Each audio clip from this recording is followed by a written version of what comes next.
The phenomenon of the annual sports franchise existed way back in the 90s and even hit the N64 in Japan. Yet, Jikkyo Powerful Pro Yakyu provides an excellent baseball experience with a lot of cool side modes that make at least one of the games worth playing if you're an import collector and really into Japanese baseball. I also learned a valuable life lesson. I am terrible at baseball in both real life and video games. The Powerful Pro series is a long-running franchise developed by Konami and Diamond Head Studios that stretches from the Super Famicom to the present day. Starting in 1997, the series had 5 installments on the N64, 4, 5, 6, 2000, and 2001. The earlier games all saw side releases on the PlayStation, and the last 2 are actually simplified versions of bigger PS2 titles. I don't know why they went with big heads more easily hit by baseballs, but the player design retains a distinct charm more than a decade later. Sports games usually go for a realistic feel and almost always age terribly. Meanwhile, the graphics for the Pro Yakyu series still look pretty decent. You can play as any of Japan's 12 Major League Baseball teams, or even make your own using the players from any other team you want. Then you can enter the league or pennant mode and play a season against the professionals. Some of the games have a home run derby, while all of them have great training modes that really do improve your skills.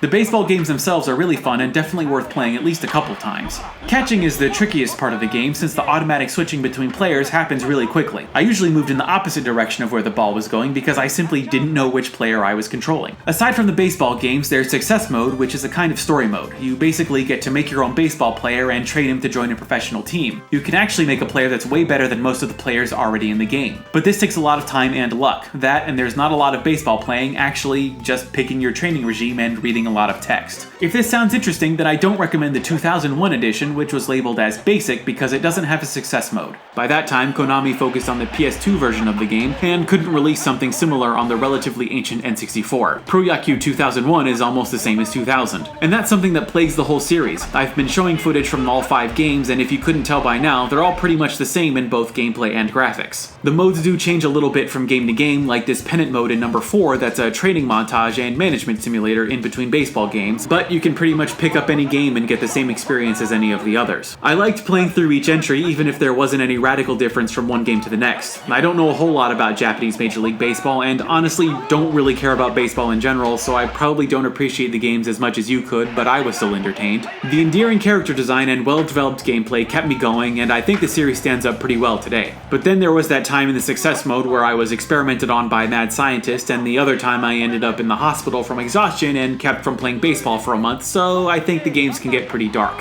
Thanks for watching, and mahalo!